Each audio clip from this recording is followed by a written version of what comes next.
سيدنا ومولانا محمد المختار وآله الأطهار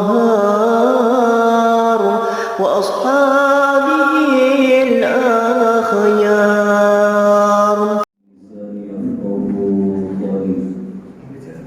قال المؤلف رحمه الله تعالى ونفعنا بعلومه في الدارين آمين. ثم قال اللهم هداية للصواب يا رب العالمين. Alhamdulillah, senantiasa kita bersyukur atas Allah yang saat ini kita telah berada di Rajab, salah satu bulan yang dimuliakan Allah Subhanahu wa taala. Dan berapa banyak anjuran-anjuran para guru-guru kita untuk menghidupkan amal-amal sunnah di bulan Rajab ini, baik dengan memperbuat istighfar atau bentuk lain, termasuk yang biasa kita amalkan untuk ibadah kita itu dengan berpuasa di bulan Rajab. Puasa di bulan Rajab ini tidak berdosa, hanya saja fadilah puasa di bulan Rajab itu hadisnya banyak yang dipertanyakan. Berpuasanya itu boleh, tidak diharamkan dan tidak salah kita berpuasa di bulan Rajab. Hanya kalau kita berpuasa di bulan Rajab, jangan kemudian mengambil satu fadhil kelebihan di puasa Rajab. Karena hadis yang menceritakan tentang puasa kelebihan puasa Rajab itu hadisnya banyak yang lemah.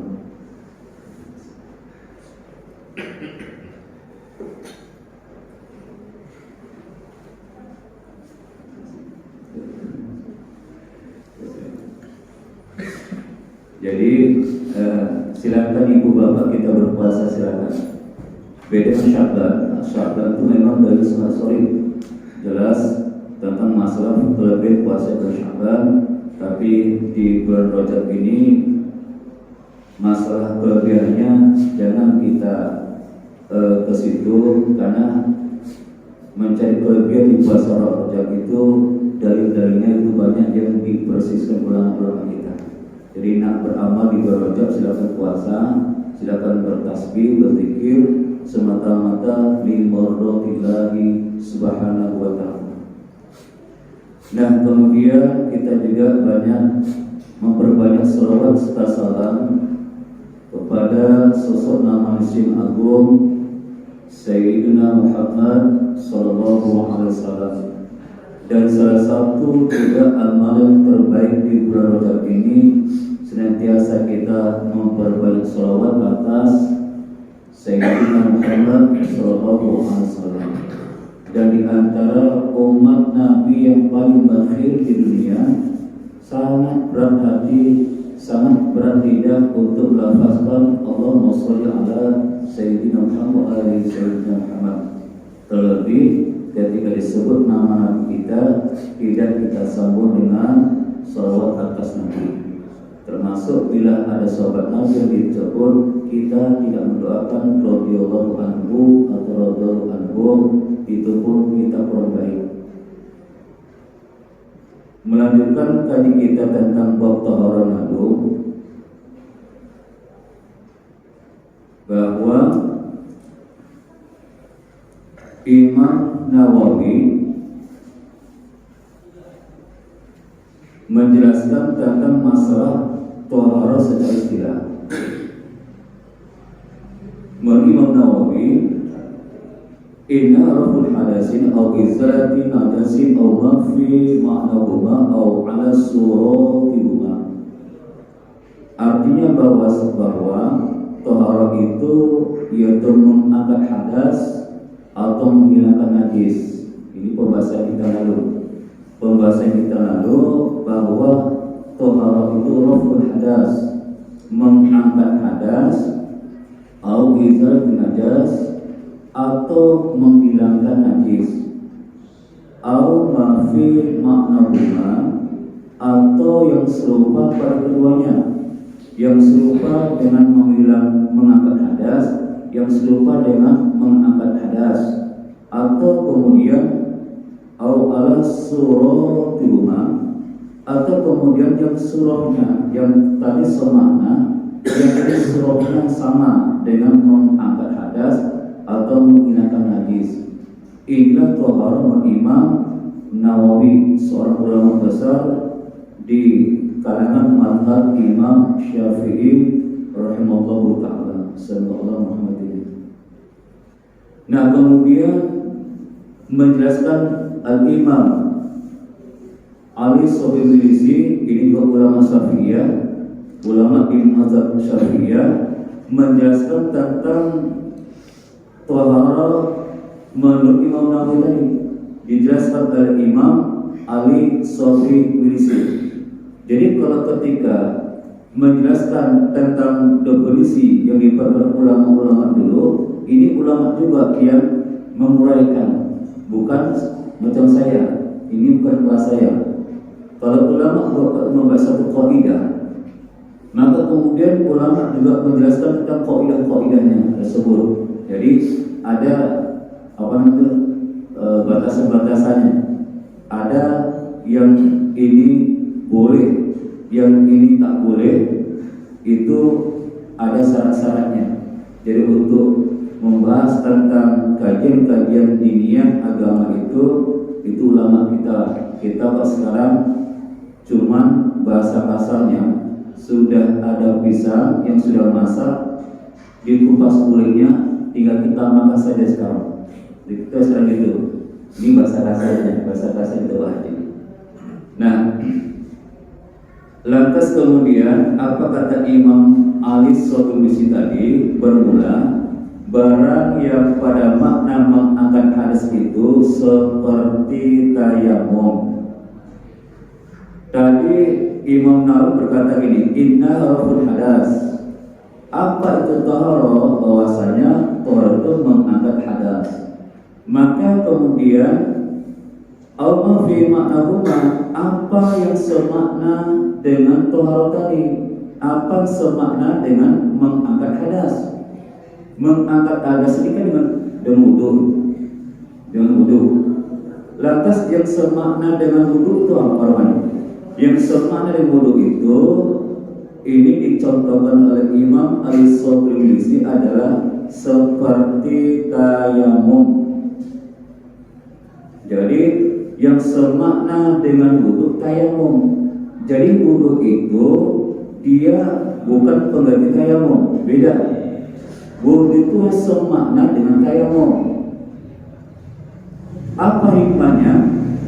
Kalau wudu, kira-kira setelah berwudu bisa tak kita untuk sholat? Bisa ya, untuk sholat. Bisa tak kita kalau wudu itu tolak? Lantas kemudian ini wudu, bisa kemudian mengerjakan amal-amal fardhu sunnah lainnya. Lantas kemudian ketiadaan air, atau ada air tapi maaf, ada air tak sampai dia pakai air karena sakit, kan boleh tayamum. Ketika dia bertaruh di sini, apakah ini pengganti wudu atau hanya semakna dengan wudu? Mana? Semakna atau ini hanya pengganti? Kalau menurut Imam Ali tadi, ini tayamum bukan pengganti, tapi adalah semakna. Maknanya sama. Apa sama makna sini? Sama-sama boleh untuk mengerjakan amal-amal, baik amal yang bersifat fardu atau amal bersifat sunnah. Cuman tingkatan tayamum ini ada 3. Kalau kita bertayamum, niatnya itu nanti salah, tak boleh kepada ibadah lain. Contoh, niat kita waktu bertayamum itu untuk sekedar membolehkan baca Quran. Lantas kalau niat kita tayamum sekedar bisa baca Al-Quran, maka otomatis tidak boleh naik yang ke ibadah berikutnya. Apa contohnya untuk sholat fardu subuh misal, itu tidak bisa. Karena derajat sholat subuh itu lebih tinggi daripada membaca Al-Quranul Karim. Walaupun di dalam sholat itu ada qiraat, ada bacaan Al-Quran. Dan baca Al-Quran kan tak boleh di waktu ruku ya, tak boleh di waktu sujud. Baca Al-Quran itu hanya disunahkan di waktu posisi berdiri tegak, bukan posisi ruku, bukan sujud. Cuma ini, lantas ini saya tambah penjelasannya. Lantas gimana kalau ketika sholat kita baca Quran itu di waktu sujud? Kira-kira juga sah nggak sholat kita ya? Kita baca surah Al-Ikhlas itu di waktu sujud, kira-kira sah nggak sholat kita? Gimana Pak? Berarti sah. Ini kan cuma sunnah. Sunnah kita baca Al-Quran pada posisi 3. Lantas kalau dikerjakan kita di waktu sujud atau rukuk, tetap sah sholatnya, cuma makruh sholatnya. Lantas kalau kemudian kita robbah ini kan sunnah abaan, sunnah hayat. Memindahkan sunnah hayat dengan sengaja, ini kan sujud sahwi. Contoh dari sholat, baca Quran di waktu berdiri kan sunnah hayat, bukan abaan ini ya, hayat. Beda sunnah abaan, beda sunnah hayat. Kalau sholat yang di situ ada amal sunnah abaan, maka disempurnakan dengan sujud sahwi. Contoh apa? Contohnya itu duduk di antara duduk tasyahud awal. Duduk tahiyat awal itu sunnah, bukan wajib. Dan sunnahnya itu sunnah abaan. Atau kemudian ketika kita qunut, tadi kan kita qunut di sini nggak wajib, tapi sunnah abaan. Itu pun di mazhab Imam Syafi'i. Lantas kemudian ada sunnah lain, sunnah hayat. Contoh sunnah hayat, ketika kita membaca Al-Quran suratul Fatihah. Membaca surah Al-Fatihah itu sunnahnya sebelum baca bismillah dibaca ta'awud, a'udzubillahi minasyaitonir rajim. Di mazhab kita Syafi'i, membaca ta'awud itu disunahkan di setiap rakaat, bukan rakaat pertama.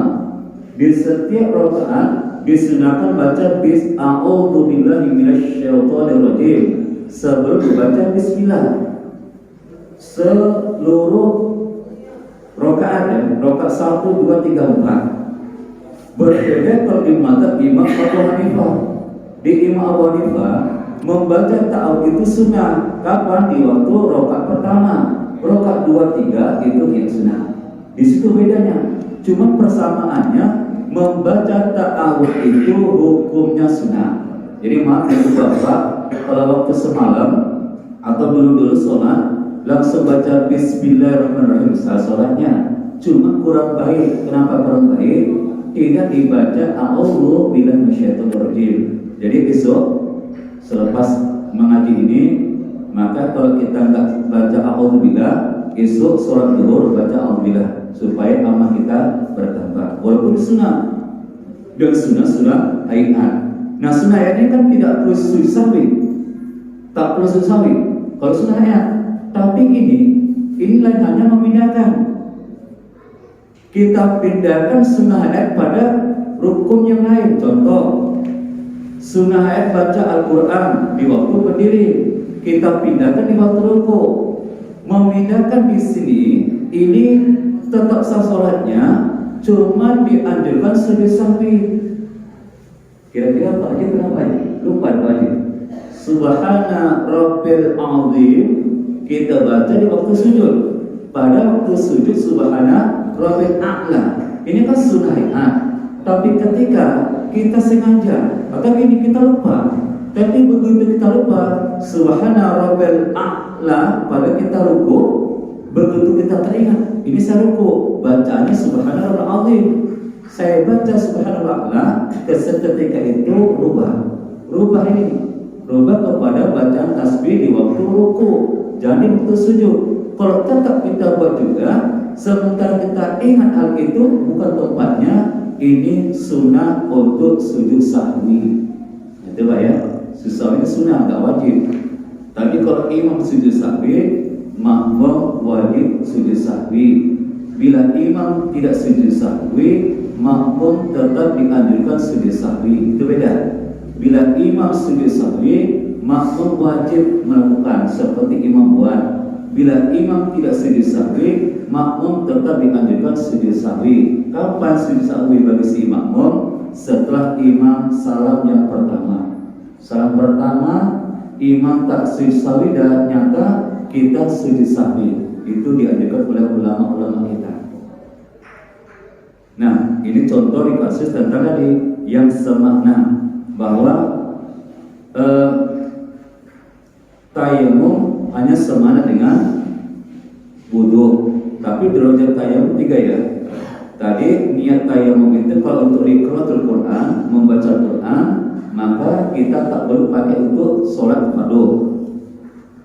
Lantas kalau untuk zikir boleh nggak? Boleh. Jangankan untuk itu.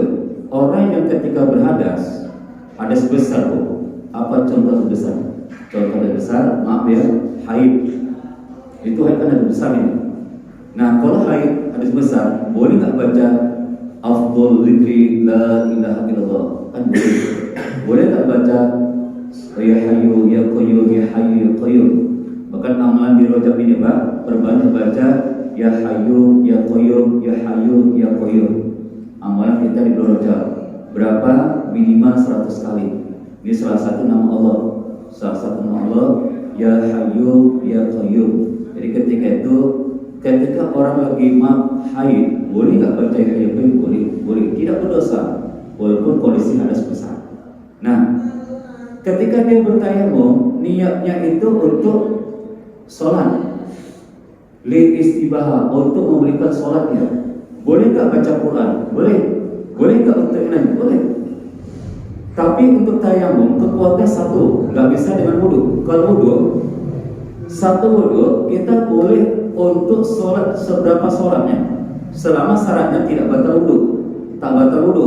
Sepanjang tak batal wudu, maka satu wudu boleh dengan berapa sholat. Beda dengan tayamum. Kekuatan tayamum pada satu rakaat, satu jumlah sholat fardu. Contoh, kita sholat maghrib bertayamum, tak boleh untuk sholat isya, tak boleh. Nak sholat isya nanti, ya tayamum lagi kalau tak dapat air.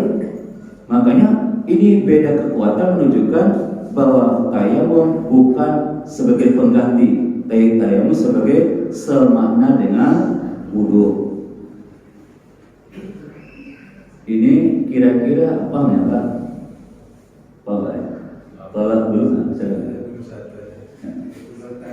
Kekuatan tayamum itu misalkan dari bawah apanya sholat maghrib misalkan. Habis itu kita makhluknya kita ambil sunnah itu nggak bisa lagi. Boleh. Itu bisa. Ya, jadi kita tayamum itu kekuatan ke satu sholat fardu. Berarti sholat sunat 1000 rakaat sunat boleh. Ya nggak boleh untuk 2 sholat fardu, nggak boleh. Sholat satu sholat fardu. Jadi kalau Bapak habis tayamum sholat maghrib, habis sholat maghrib sholat sunat setelah maghrib, kemudian sholat awabin, ada 6 rakaat itu ya. Jujur saya nggak jarang ngamakan. Jujur dulu saya suka ngamakan itu 6 rakaat Bu, sholat sunat yang dikerjakan setelah maghrib. Pak Eri ada ngomong Pak Eri? 6 rakaat ini, 6 rakaat setelah sholat maghrib. Nanti kalau bisa amalkan kita setelah sholat maghrib 2 rakaat setelahnya, kemudian kita 6 rakaat tambah sholat awabin. Itu sangat banyak fadilah sholat awabin. Seperti yang disampaikan oleh Pak RT, Pak Roni tadi, betapa besar sholat fajar, termasuk sholat sunat fajarnya, atau kita sebut sholat subuhnya itu sholat fajar sampai sholat subuh. Maka andai kata kita paham betul tentang fadilah tentang sholat sunat fajar atau sholat sunat subuh, itu kita nak meraya pun mau kita untuk mendapatkan sholat fajar dan sholat sunatnya di situ. Nah, begitu juga kita sholat awabin, coba perbanyak amal-amal sholat sunat. Jangan kita hanya sholat sunat sebelum dan setelahnya. Jadi intinya sholat sunnah boleh dengan lebih daripada satu untuk tayamum tadi boleh dipakai untuk beberapa sholat sunnah, tapi tak boleh untuk sholat fardu, cukup satu fardu. Bapak ya? Ada lagi? Pak Agi ada tanya Pak Agi?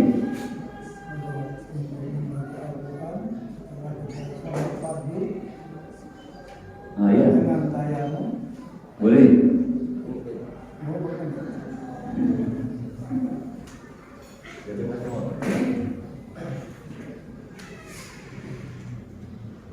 Jadi mana Pak Agi ada tadi?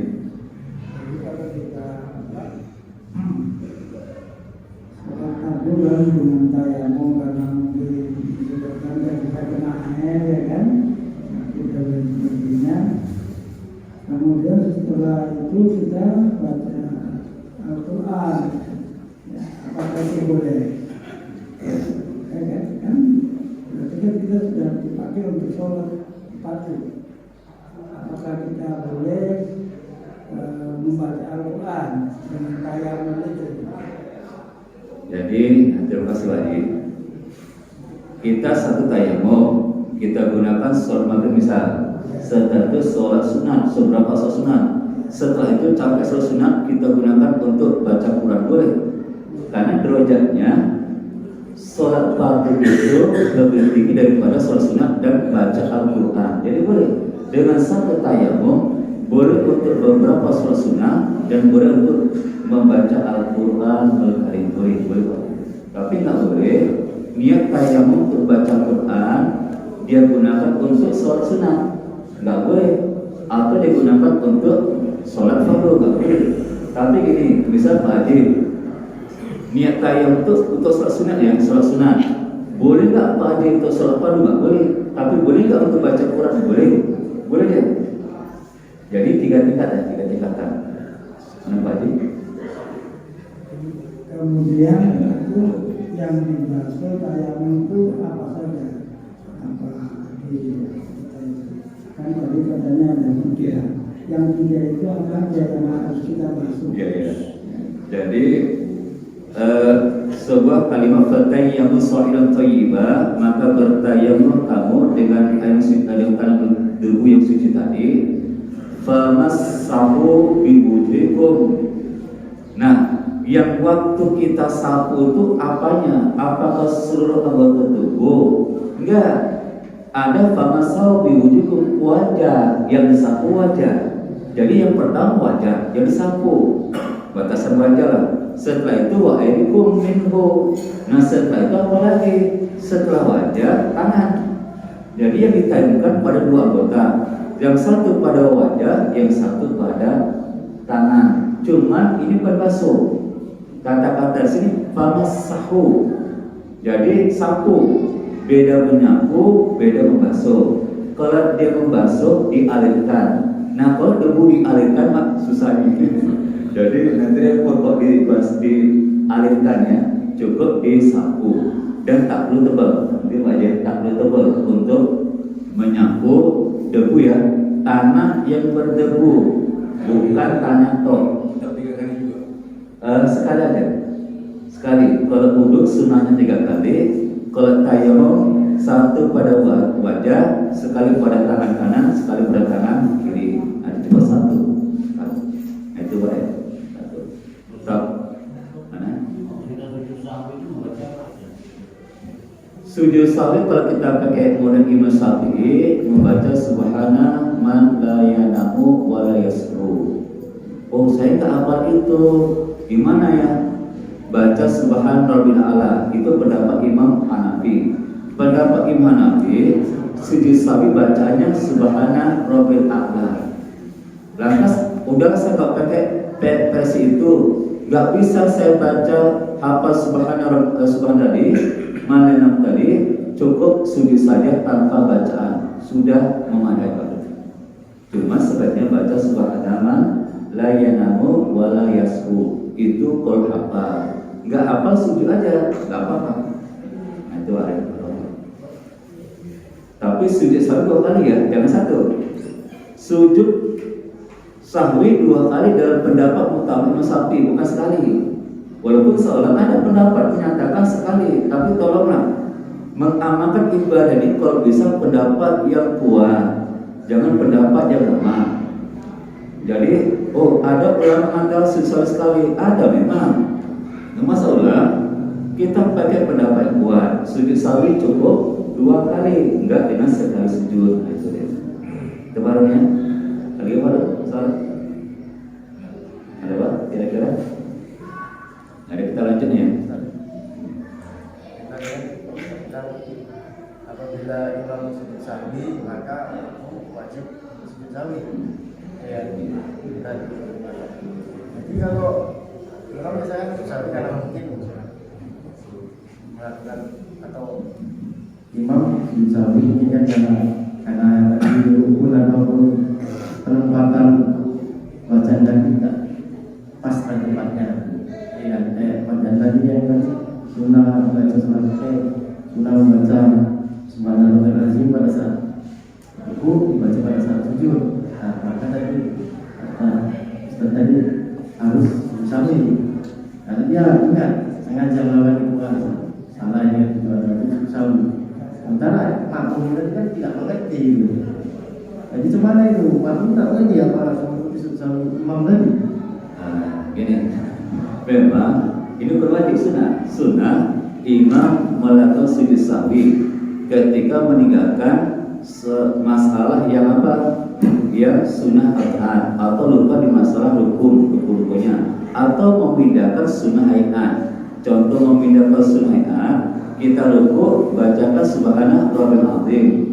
Kita pindahkan baca sujud dengan subhana rabbil a'la. Lantas kita sengaja memindahkan atau lupa, tapi begitu kita belum berpindah ke tempat lain, kita ingat tuh, ini kan bisa ruku bacaannya subhana rabbil azim bukan a'la. Maka ketika itu kita ulang bacaannya tadi. Lantas tidak kita ulang sunnah sujud sahwi. Lantas kalau imam gimana? Ada kok imam. Kalau imam jangan sujud sahwi. Walaupun dia sadar bahwa dia itu bukan bacaannya. Ingat dia, tapi tetap iktidal. Dan ketika dia sujud, setelah dia duduk tahiyat akhir, nggak usah dia untuk sujud sahwi. Nanti makmum bingung. Salah apa si imam tadi?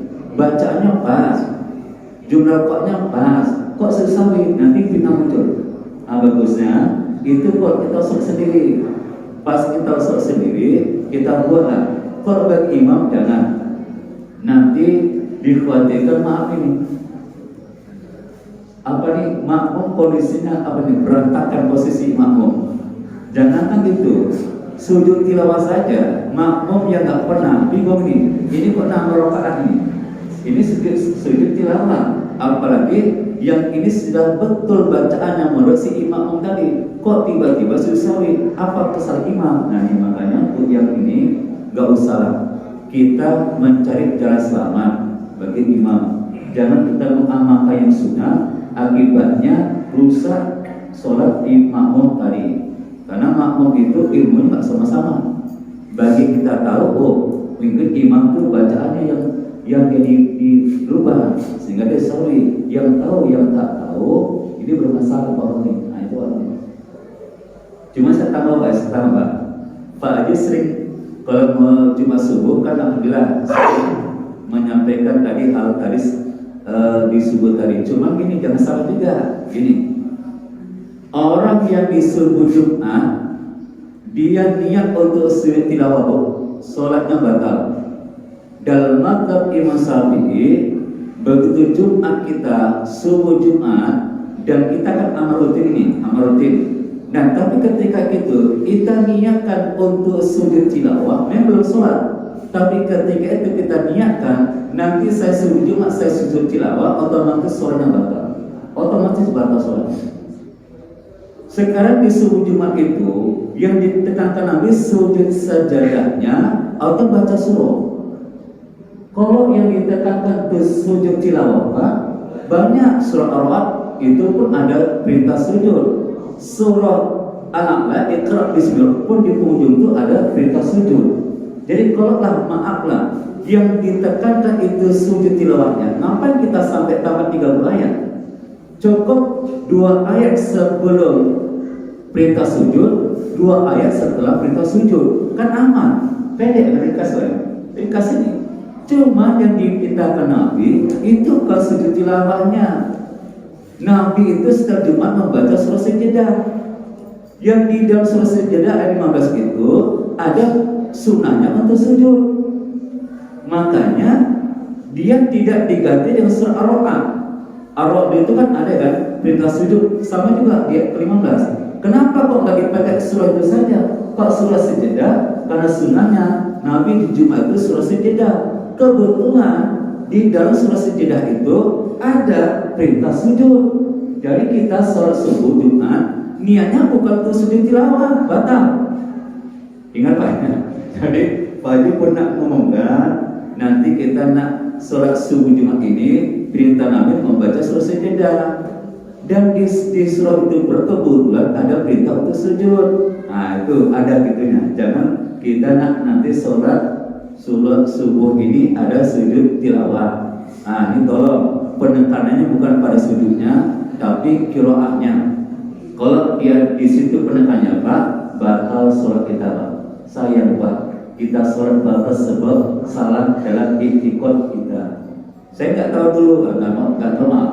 Ya, kalau nggak tahu maaf itu, karena belum tersampai bisa sama guru-guru kita, maaf. Tapi setelah itu robahnya kita. Jadi tambah Pak Roni, tambah di masalah memindahkan rukun, memindahkan bacaan tadi.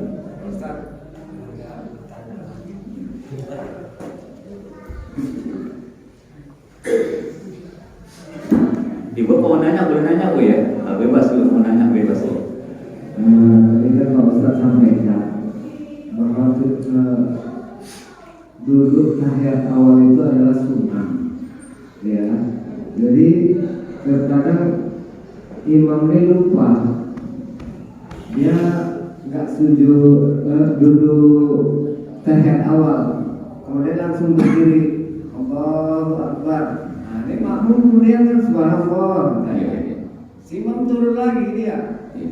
Duduk lagi. Nah, ini gimana kita sebagai makmum yang tahu itu sebaiknya kita ikut terus atau gimana Pak Ustaz? Terima kasih. Memang gini, tadi duduk tahiyat awal kan sunnah arba'ah. Lantas imam itu lupa, naik dia. Begitu naik, makmum tasbih subhanallah. Boleh imam duduk, boleh makmum duduk dengan syarat imam ketika itu belum tamam, belum sempurna dirinya. Maaf saya kasih contoh nih, maaf ya. Begitu si imam Sami Allahu liman duduk tadi ya, duduk. Waktu duduk dia nggak duduk ya. Waktu sujud kedua nggak duduk dia. Sujud kedua duduk. Langsung Allah masih gini ya. Allah sampai gini.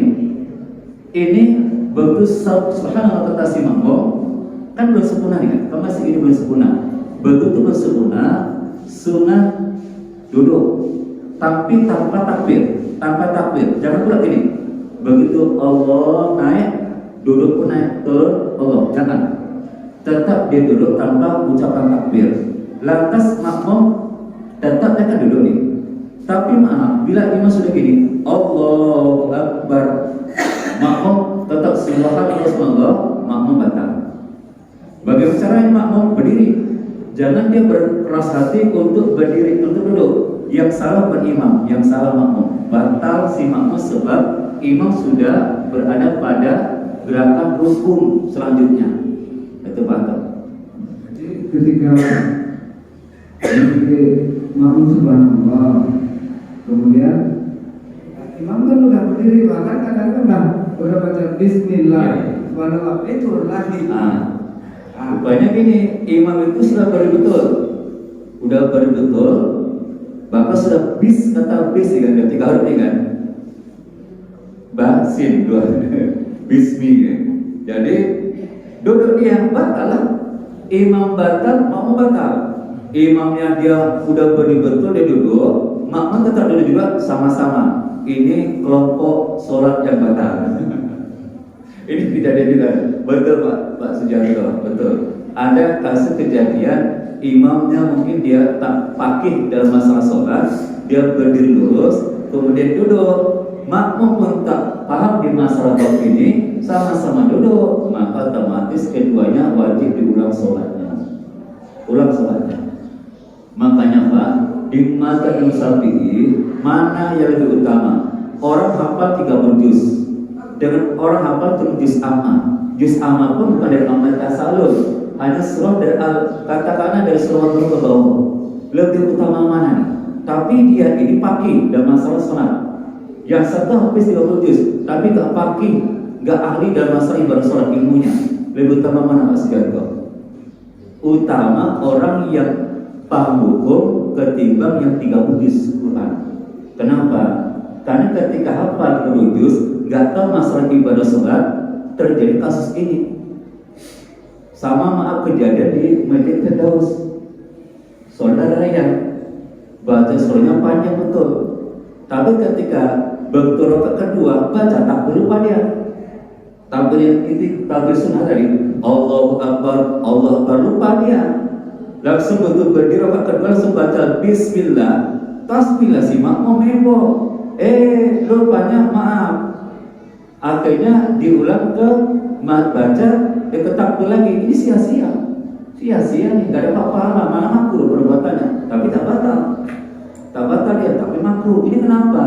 Dia hanya banyak menghafal surah, tapi dia lupa dalam masa hukum, sehingga tadi begitu ada kasus sini dia nggak bisa ngatasin. Itu Pak. Intinya kalau dia duduk dari awal, imam dia lupa duduknya, begitu sedang berdiri tegak betul, makmum cukup makmum wajib berdiri. Dan imam tidak boleh duduk. Kalau imam duduk, secara otomatis imamnya pun batal. Coba saya. Ada yang Ya Pak, ini Pak masalah sholat subuh ya. Ketika itu macam pernah saya lihat kan, dia lupa membaca doa kubur. Apakah itu apa kita sujud sahwi apa gimana? Itu kan satu lagi waktu pas jamaah pas sholat asar saya memang ketinggalan 1 rakaat kan. Rupanya yang dikerjain orang jamaah itu cuma 3 rakaat, udah salam, udah selesai doa. Nah ini udah makmum udah ribut nih. Kurang satu. Terakhir selesai, waktu sholat lagi. Si imam tadi udah dikasih tahu, udah langsung itu macam mana Pak? Abahnya itu. Oke, yang pertama tadi sudah dipertanyakan memang masalah kunut. Kunut itu sunnah, rupanya si imam tak kunut. Lantas kemudian dia sujud sahwi, sunnah ya, sujud sahwi bagi si imam. Sebelum salam, imam sebelum salam sujud sahwi dengan 2 kali sujud. Lantas makmum wajib sujud sahwi. Bila imam sujud sahwi, makmum tetap sujud sahwi, wajib ya, wajib bagi imam sujud sahwi bila imam sujud. Kemudian imam tak sujud sahwi ketika dengan sengaja meninggalkan kunut atau lupa dia tak sahwi, maka imam sah sholatnya. Makmum tetap sunnah untuk sujud sahwi tidak. Imam tidak sujud sahwi, makmum tetap dianjurkan sujud sahwi. Kapan? Ketika imam sudah membaca salam yang pertama. Yang kedua, bisa di sholat asar ya, 3 rakaat dan kita yakin pula ini.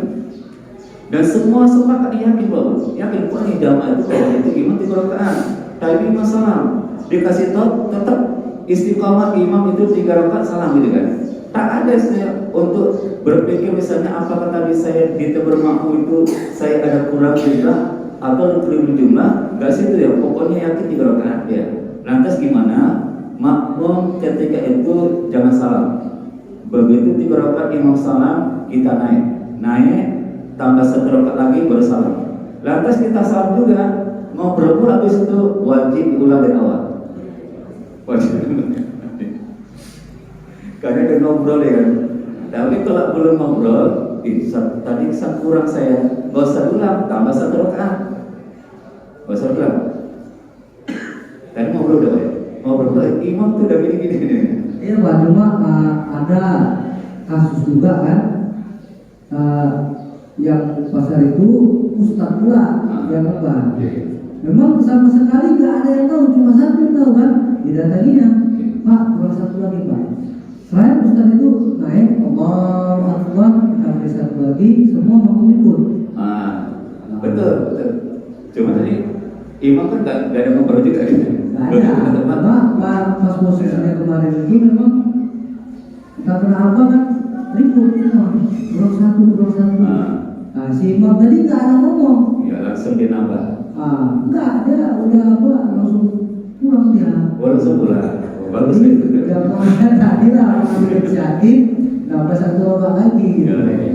Jadi betul. Jadi kalau untuk imamnya dia 3 rakaat dikasih pun diingatkan dia rupanya istiqomah di situ juga, tiba-tiba dia pulang. Mungkin waktu itu dia lagi sesak ya. Nah, makmum gimana? Tetap nambah rakaat. Tetap nambah rakaatnya 1 rakaat lagi dan kurang 1 rakaat. Dengan syarat tadi makmum tidak sempat dia berbicara lama. Itu ya. Oke, Pak. Ibu ada tanya kok? Udah keras? Ada tanya masalah ini? Ini bebas nih. Pak Haji tadi mau nanya apa? Karena kita tadi kan lupa, udah salah. Bagaimana ini? Lupa gini, kita lupa. Padahal assalamualaikum. Sujud sabila di sini. Tadi deh, kita pas subuh tadi, nggak kunut, lupa kita nggak kunut. Udah sampai. Kita tak lupa lah. Ya lupa. Tak lupa kita kan nggak sujud sawi, ya kan? Langsung salah. Iya. Ya kan? Langsung salah. Berapa sesudah dalam kita boleh sujud sawi atau gimana? Iya. Memang unik ini, tapi kira-kira bisa ada Lupa kita kebablasan, ya. Kita lupa lah. Ada hal yang kita lupakan. Contohnya di sunnah abahah. Lupa kita. Nah begitu lupa, kan kita tahiyat akhir sampai innaka hamidum majid, kita baca doa kan, habis baca doa itu kita assalamualaikum salam kiri. Ingat tadi saya ada yang lupa, nggak saya kerjakan di sini, maka sudah salam lagi. Sudah salam. Harusnya kan sudah salam. Sudah sawi. Tapi gini, waktu itu lupa dia. Kalau dia mau sudah sawi lupa dia, udah salam. Begitu salam, sunnah susah lagi, baru salam kanan, salam kiri. Kira-kira benar nggak kejadian sama kita? Benar? Mungkin ada ya kan? Cuma kalau bapak bisa kejadian Pak ya, kita lupa susawi salam. Kira-kira kalau sama bapak sujud salam lagi lupa kan?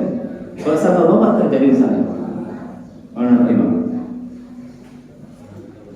Saya gini, tadi Pak Haji begini. Kita lupa kita ada hal yang terlupakan di sholat, meninggalkan sunnah al-ba'an. Begitu akhir kan baca at-tahiyatul sampai innaka hamidum majid. Begitu itu langsung assalamualaikum. Kita tak sujud kan sunnah sujud, tapi kita lupa nih sudah terlanjur assalamualaikum. Lantas kemudian kalau terjadi sama kita, apakah kita tetap sujud sahwinya atau udah kita zikir aja? Nah, gimana?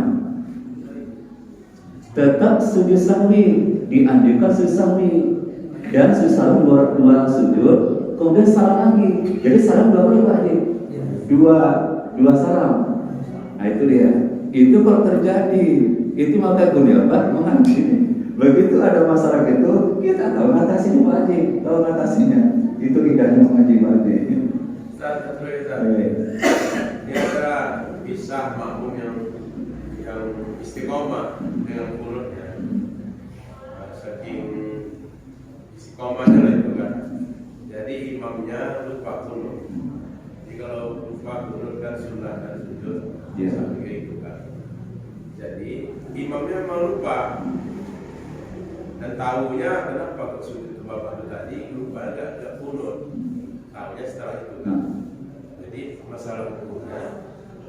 Ini gimana, ada selesai salam udah zikir, selesai salam kiri kanan, dia sujud sawi gitu. Ya. Si makmumnya. Si makmum. Ya, imam kok ya kan bapak-bapak nggak gitu. Oh iya. Di saking istiqomahnya dia menjaga itu. Jadi yang si makmum ini gimana status hukumnya? Nah, ya ini unik lagi. Tadi kan kalau kita lupa sendiri, atau ini imam nggak perlu bisa, dia tak sujud sawi, makmum tetap sunnah sujud sawi. Kapan? Waktu imam ini assalamualaikum yang pertama, baru makmum sujud sawi. Itu makmum. Rupanya gini, imam dia itu salam kedua baru teringat, saya tadi nggak sujud sawi. Lantas kemudian kan gini, ada makmum yang tadi kan tak sujud sawi, imam sujud sawi setelah salam. Lantas wajibkah kita sujud sawi bagi makmum? Tidak wajib, karena imam sujud sawinya itu setelah salam. Setelah salam tidak wajib makmum ke sujud sawi imam, tapi wajib sebelum salam wajib si makmum ikuti imam. Itu maksudnya. Jadi kalau pas imamnya begitu salam pada salam kiri, dia sujud sawi, makmum yang ketika itu yang tak sujud ya nggak apa-apa. Tapi sebaiknya dia sujud juga. Tapi bukan berhenti lagi, itu dia terlepas ya terlepas. Itu maksudnya. Tapi jarang terjadi, jarang terjadi.